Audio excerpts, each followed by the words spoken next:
दोस्तों शुरू करने से पहले डिस्क्लेमर की वीडियो सिर्फ और सिर्फ एजुकेशनल पर्पस के लिए है, इन्वेस्टमेंट एडवाइस नहीं है। तो वीडियो देखकर आप सीख सकते हो और इन्फॉर्मेशन को ले सकते हो।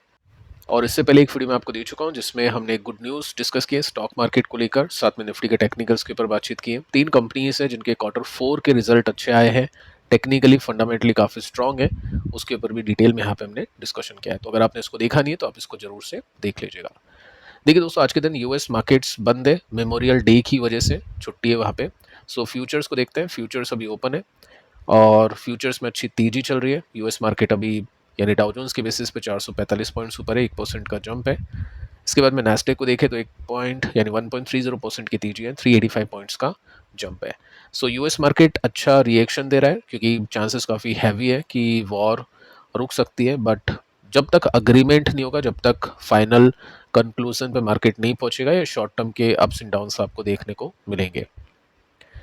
अब देखिए दोस्तों, सिल्वर में तेजी बन रही है, 3.404% की तेजी यहाँ पे आप सिल्वर में देख सकते हैं। सिल्वर एंड गोल्ड, गोल्ड को भी देख लेते हैं पहले, 1.34% की तेजी। तो सोना चांदी अभी ऑल टाइम हाई से नीचे है। एक इन्वेस्टर के पोर्टफोलियो में सोना चांदी होना चाहिए, बहुत ज़्यादा वेटेज के साथ में नहीं, बट हैजिंग पर्पज़ के लिए। और जब भी सोना चांदी ऊपर जाएगा, जैसे कि कुछ मेजर ब्रेकआउट्स हो गए, तब काफ़ी लोग फोमो करेंगे, काफ़ी लोग क्वेश्चंस करेंगे। तो अभी ये नीचे है, ऑल टाइम हाई से। टेक्निकली जो टेक्निकली पैटर्न है फॉर शॉर्ट टर्म वो भी अच्छा दिखता है, तो इनको आप चेक कर सकते हैं, अपनी स्टडी के ऊपर रख सकते हैं। साथ में देखिए दोस्तों, ब्रेंट अभी नीचे है, 6% के साथ में ये क्रैश है, 94 पर ये पहुंच चुका है, विच इज़ वेरी गुड। 100 के नीचे है। अब देखिए दोस्तों, एक बहुत बड़ी न्यूज़ आती है जो मार्केट को काफ़ी अच्छी लग रही है। यूएस मार्केट अभी ओपन होते तो अच्छा करते हैं, कल हो सकता है निफ्टी भी अच्छा करे, क्योंकि कल एक और पॉइंट है, कल यूएसडी और गिर सकता है। स्वैपिंग है, 26 मई की डेट है, और कल 26 है, तो उसके बेसिस पे यस यूएसडी यानी रुपीज़ थोड़ा सा स्ट्रांग हो सकता है यूएसडी की कंपैरिजन में। सेकंड, कल इम्पैक्ट होगा स्टॉक मार्केट पे इस बड़ी खबर का जो कि आपके सामने है। देखिए, कल तक हमने देखा था, 24 मई की डेट यहाँ पे आप देख सकते हैं, कल तक हमने देखा था कि ईरान अग्री नहीं था हाईली एनरिच यूरेनियम के स्टॉक पाइल को ट्रांसफ़र करने के लिए, क्योंकि एनरिच यूरेनियम मतलब ऐसा यूरेनियम जिससे न्यूक्लियर वेपन बन सकता है। और आई थिंक ये पहुंच चुके हैं 50-60 या 70% तक, कुछ ही परसेंटेज बाकी है जिससे न्यूक्लियर वेपन बना लेंगे। ट्रम्प अभी इसी चीज़ को लेकर अटका हुआ है। ऑब्वियस है, इसी को लेकर अटकना भी चाहिए क्योंकि गोल इनका यही था, लेकिन ईरान इसके ऊपर अग्री नहीं कर पा रहा है। ठीक है, तो अभी एक न्यूज़ आती है जिसके अंदर आप सिंपली नोट कर सकते हैं, 22 मिनट पहले न्यूज़ है, और यहाँ पे आपको देखने को मिलेगा कि ईरान प्रिपेयर्ड है to eliminate highly enrich uranium from its land, यानी ईरान से ये हटा देंगे। ये काफ़ी बड़ा पॉइंट बनेगा अग्रीमेंट होने के पीछे का। ठीक है, साथ में आप ये भी देखोगे तो इसमें आपको नोट करने को मिलेगा कि ईरान इस यूरेनियम को कहाँ पे शिफ्ट करेगा, चीन में। यहाँ पे आपको चीन का नाम देखने को मिलेगा। तो देखो, वैसे तो ये स्ट्रैटेजिकली ही शिफ्टिंग की जा रही है, क्योंकि ईरान कभी भी चीन से ले सकता है, ईरान को जब भी नीड होगी, या हो सकता है अभी डील करने के लिए, अग्रीमेंट करने के लिए ये सब चीज़ें की जा रही हो। उसके बाद में धीरे धीरे करके यूरेनियम चीन से ईरान की तरफ शिफ्ट हो सकता है। तो ये वॉर काफ़ी टाइम से चल रही है, मतलब एक्शन तो अभी हुआ है, लेकिन ये चीज़ें काफ़ी कई सालों से चल रही है। लेट्स सी कि अभी चलो ठीक है, यूरेनियम शिफ्ट होता है ईरान से चीन की तरफ या फिर नहीं, या वापस हमको यहाँ से पलटी मारता हुआ ईरान देखने को मिलेगा, क्योंकि न्यूज़ तो अभी अच्छी खासी सुनने को मिल रही है, मार्केट्स भी उस हिसाब से रिएक्शन दे रहे हैं। साथ में देखिए दोस्तों, इसी स्लाइड के अंदर आपको एक और गुड न्यूज़ सुनने को मिलेगी, जिसमें ईरान के फॉरेन मिनिस्टर ने कहा है कि वी विल नॉट, ये जो टोल है नहीं लेंगे स्ट्रेट ऑफ हॉर्मुज का। दो अच्छी खबर जिसकी वजह से अग्रीमेंट पॉसिबल है। अगर ऐसा है वाकई में, ये रियल न्यूज़ है, इसमें पलटी नहीं मारी जाएगी, तो काफ़ी अच्छी न्यूज़ है, और इसके बेसिस पे मार्केट काफ़ी अच्छा रिएक्शन दे सकता है। अब इसके बाद में दोस्तों सेकंड न्यूज़ पे आते हैं, जो कि निर्मला सीतारमन जी की तरफ से आती हैं। देखिए दोस्तों, आपको बताइए कि काफ़ी सारे क्वेश्चंस आते हैं कि एलटीसीजी एसटीसीजी कम होगा या नहीं होगा। देखो, पिछली बार मैंने आपको डेटा दिया था, ऑफिशियल्स ने कहा था कि ये कम नहीं होगा, हम बॉन्ड्स के ऊपर फोकस करें, लेकिन आज कुछ अच्छी खबर सुनने को मिली है। एक बार अपन चेक कर लेते हैं क्या कुछ यहाँ पे बोला है। इसका भी रिएक्शन आपको कल ही मार्केट में देखने को मिलेगा। तो फर्स्ट अपन आते हैं 3F की तरफ, यानी फ्यूल, फर्टिलाइजर और फॉरेक्स। ये भी इस समय बहुत ही क्रिटिकल सिचुएशन में है। एफएम ने पीएम मोदी का सपोर्ट किया है कि यस आपको काफ़ी कम फ्यूल यूज़ करना चाहिए, अननेसेसरी आपको गोल्ड बाय नहीं करना चाहिए। सो ये सब चीज़ें यहाँ पे बताइए, चिंता का विषय यहाँ पे कहाँ है। साथ में अगर आप देखोगे ना तो यहाँ पे आपको थोड़ा सा 1 लाख करोड़ रुपीस का अमाउंट देखने को मिलेगा। थोड़ा सा मैं आपको डिटेल में दिखा देता हूँ। यहाँ पे फ्यूल आपको बचाना चाहिए, फॉरेस जो फॉरेन एक्सचेंज है, मतलब डॉलर को आपको ज़्यादा उसमें एक्सचेंज नहीं करना चाहिए, ट्रेड नहीं करना चाहिए, चाहे वो किसी भी मीडियम में हो, डायरेक्टली हो इनडायरेक्टली हो। गोल्ड इनडायरेक्टली जो मीडियम है जिसमें हम बाय करते तो अपन डॉलर के अंदर उसको ट्रेड करते हैं। सो यहाँ पे देखिए दोस्तों, कहा है निर्मला जी ने कि जो फ्यूल पर एक्साइज ड्यूटी कम की है, सरकार ने ड्यूटी कम की थी, आपको बताइए न्यूज़ मैंने दी थी, तो उसमें सरकार को फाइनेंशियल ईयर 27 में 1 लाख करोड़ रुपीस का नुकसान होने वाला है। ठीक है, तो ये दिखाया, तो 1 लाख करोड़ रुपीस का नुकसान होगा यहाँ पे। और इसमें बताने की कोशिश की है कि मल्टीपल टाइम्स प्राइजेस इंक्रीज हो चुके हैं पेट्रोल डीजल के, आगे भी होंगे, जो मैं आपको ऑलरेडी बता चुका हूँ। छोटे छोटे प्राइजेशन आपको देखने को मिलेगी, एकदम से जंप नहीं आएगा। साथ में ये भी कहा है कि इकोनॉमी ठीक है, अभी बहुत ज़्यादा नेगेटिव पीआर अभी चल रही है इंडिया को लेकर, नेगेटिव न्यूज़ आ रही है, तो उसको लेकर मार्केट या जो भी इन्वेस्टर से ज़्यादा सोचना नहीं चाहिए। इंडिया की जो सिचुएशन इतनी ख़राब नहीं है, इंडिया की सिचुएशन अभी भी काफ़ी अच्छी है। अब देखिए दोस्तों, यहाँ पे एक डेटा मैं आपको देता हूँ, काफ़ी इंटरेस्टिंग है। सरकार ने कहा है कि सरकार को 1 लाख करोड़ रुपीस का नुकसान होगा इस साल, लेकिन सरकार को जो 10 लाख करोड़ रुपीस का नुकसान होता है हर साल फ्रीबीज देने में, सब्सिडीज देने में, अनकंडीशनल कैश ट्रांसफर में, सो वो भी चीज़ सरकार को देखनी चाहिए, क्योंकि मैक्सिमम जो फ्रीबीज हैं वो उन घुसपैठियों को मिलती हैं जो बांग्लादेश या पाकिस्तान से लीगल तरीके से आते हैं। सो यहाँ पे डेफिनेटली सरकार अभी फोकस करिए इसको भी एलिमिनेट करने का, अच्छी बात है। तो ये जो नुकसान है सरकार का तकरीबन 10 लाख करोड़ का, शायद ये कम होता हुआ देखने को मिल जाए। आगे चलते हैं। सेकंड जो इनका पॉइंट था वो इन्वेस्टर्स के लिए था। सो यहाँ पे कहा है एफएम ने कि गवर्नमेंट ओपन है सुनने के लिए इन्वेस्टर की बात, जो एलटीसीजी और एसटीजी को लेकर है। अगर मैं आपको थोड़ा सा ऑफिशियल तरीके से इसको बताऊं न्यूज़ को, तो इसके अंदर आप सिंपली नोट कर सकते हैं कि सरकार ओपन है री इवैल्यूएट करने के लिए टैक्स सिस्टम को। सो ये जो शब्द है ना, ये काफ़ी पॉजिटिव है, क्योंकि यहाँ पे सुनना नहीं है, उसको री इवैल्यूएट भी किया जा सकता है, यानी चेंजेस भी किए जा सकते हैं। स्टॉक मार्केट की जो भी इन्वेस्टर्स की डिमांड है, इनपुट है, वो अब सरकार लेंगी। सो कई जो ब्रोकरेज फर्म्स हैं, वो कई जो इन्वेस्टर्स हैं, बड़े बड़े जो इन्वेस्टर्स हैं, उनकी बात सुनी जाएगी। हो सकता है एफआईज की भी बात यहाँ पे सुनी जाए। सो बॉन्ड अगर काम नहीं करता है, बॉन्ड से जो टैक्स कम होगा, सेकंड बॉन्ड यील्ड बढ़ी है, रेट हाइक, ये सब चीज़ें एफआईज को वापस से डॉलर इन्वेस्ट करने के लिए इंडिया में। अगर एफआईज ने बॉन्ड में इन्वेस्ट नहीं करा तो चांसेस हाई है कि सरकार हो सकता है एक ले स्टेप यहाँ पे इक्विटी में एफआई को वापस लाने के लिए, और वही स्टेप होगा सरकार के पास में कि टैक्स को कम करना होगा, एलटीसीजी और एसटीसीजी। लेट्स सी कि क्या होता है। आपको क्या लगता है कि ऐसा पॉसिबल है या फिर नहीं, नीचे कमेंट करके बता सकते हैं। अब दोस्तों आते हैं तीसरे टॉपिक के ऊपर। ये काफ़ी इंटरेस्टिंग है, जो भी लोग एफएनओ में काम करते हैं इसको देख लो, समझ जाओ, नहीं तो दिक्कतें आपकी बढ़ेगी। सो फर्स्ट आपको इस डेटा में देखने को मिलेगा कि रिटेल आर्मी डेरिवेटिव्स में किस तरह से एंट्री कर रही है। 2014 में कितने थे? 0.67 मिलियन ट्रेडर, एफएनओ की बात कर रहा हूँ, ठीक है, रिटेल इन्वेस्टर्स की बात कर रहा हूँ। उसके बाद में होते हैं 1.71, उसके बाद में 1 मिलियन, उसके बाद में 2 मिलियन। तो ये जो तेजी का पेस है ना, वो ऐसा था। लेकिन उसके बाद में आप देखिए जो कोविड है, 2 से बढ़ के 6 हो गए, 6 से बढ़ के उसके बाद में फिर डबल हो गए 12 मिलियन। सो अगर मैं आपको परसेंटेज बताऊं तो इसके अंदर आप देख सकते हैं 2016 में 5% की ग्रोथ है एफएनओ के अंदर रिटेलर्स के आने की।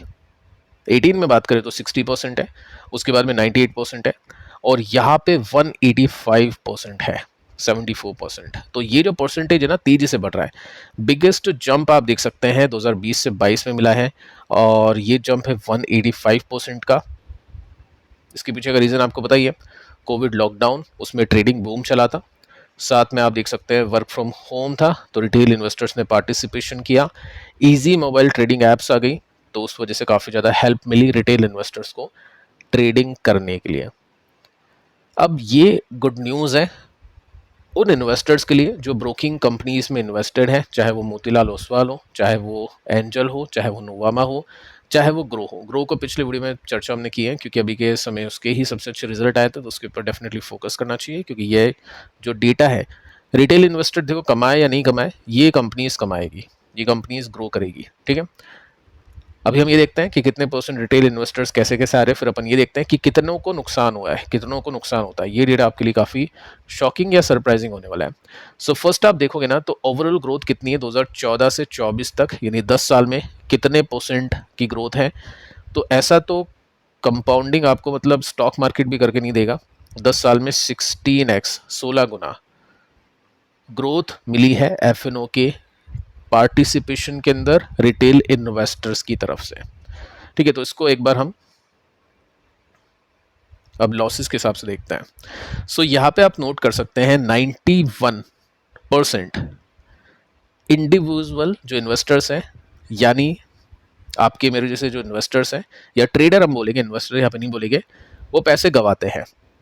फाइनेंशियल ईयर 25 में एफएनओ के अंदर पैसे गवाए 91% लोगों ने,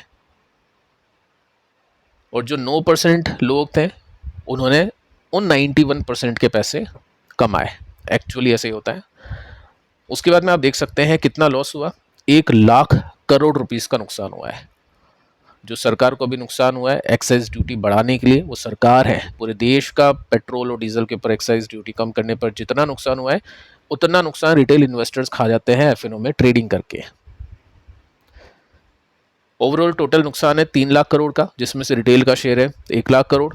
साथ में आप ये देख सकते हैं शेयर ऑफ यंग, जो 30 साल के आसपास के लोग हैं एफएनओ के अंदर, 42% ऐसे लोग हैं, और ये वही लोग हैं जो आफ्टर कोविड आए हैं, और ये जो आंकड़ा है 31% के साथ में बढ़ा है अगर मैं 2023 के साथ में इसको कंपेयर करूँ तो।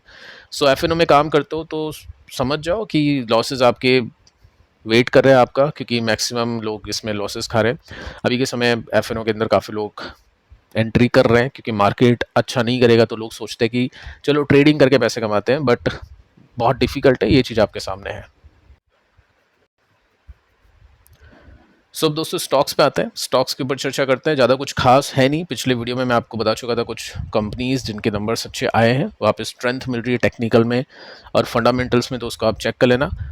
एक कंपनी जिसका नाम परसिस्टेंट सिस्टम 1% की तेजी आज इसमें बनी है, 42 का पी है, ऊपर से नीचे आ चुका है, नंबर्स इसके डिसेंट थे, यानी ओके नंबर्स थे इसके। न्यूज़ दोस्तों आती है, बिजनेस स्टैंडर्ड का आर्टिकल है जिसमें आप देख सकते हैं persistent system and Kong announce कर चुका है strategic partnership to scale.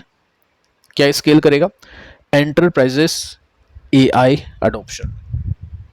So Coforge and persistent AI adoption के अंदर काफ़ी ज़्यादा आगे है बाकी कंपनीज के कंपैरिजन में, टीसीएस, इन्फोसिस, एलटी या एक्सेलटेक के कंपैरिजन में, तो उनको वैल्यू भी ज़्यादा मिल रही है, तो इस वजह से स्टॉक में आज तेजी देखने को मिली है।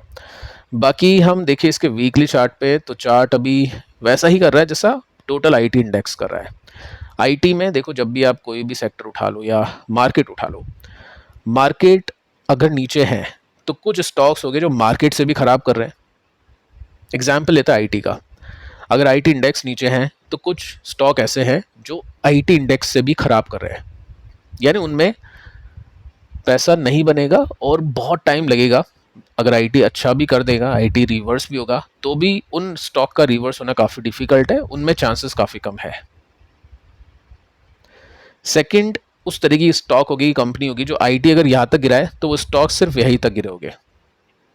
ठीक है, तो वो जो स्टॉक है वो रिवर्सल के टाइम पे पहले चलेंगे और अच्छी तेजी बनेगी। जैसे मैंने आपको मार्केट के हिसाब से बताया था कि नेटवेब, क्यूपिड, एमटार, इनके पैटर्न्स काफ़ी सॉलिड थे, तो इनमें तेजी बनी थी, उनमें तेजी पहले ही बन चुकी है, ऑल टाइम हाई कप की क्रॉस कर चुके हैं जबकि मार्केट वहाँ तक नहीं पहुँचा है।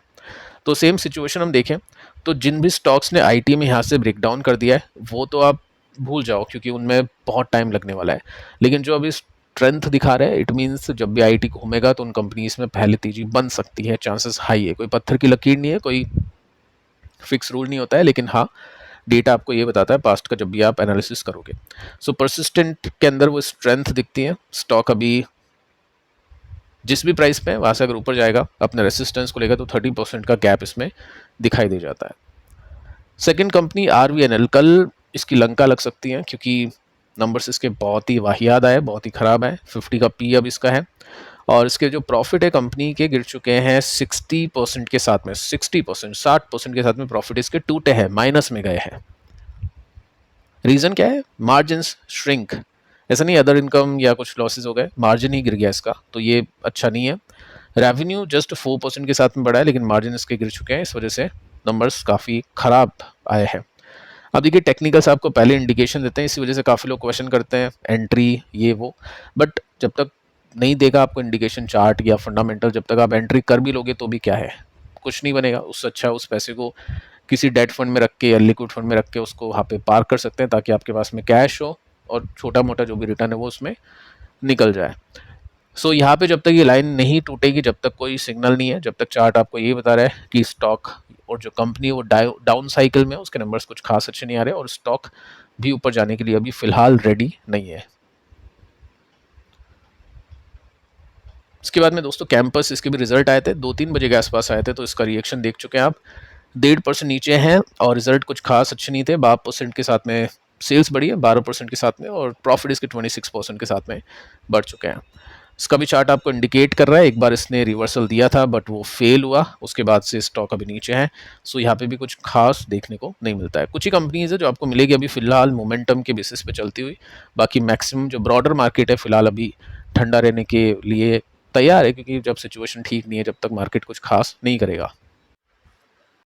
तो फिलहाल दोस्तों इस वीडियो में इतना ही, पिछली वीडियो को आप देख लेना, मिलते हैं कल, तब तक के लिए शुभ रात्रि।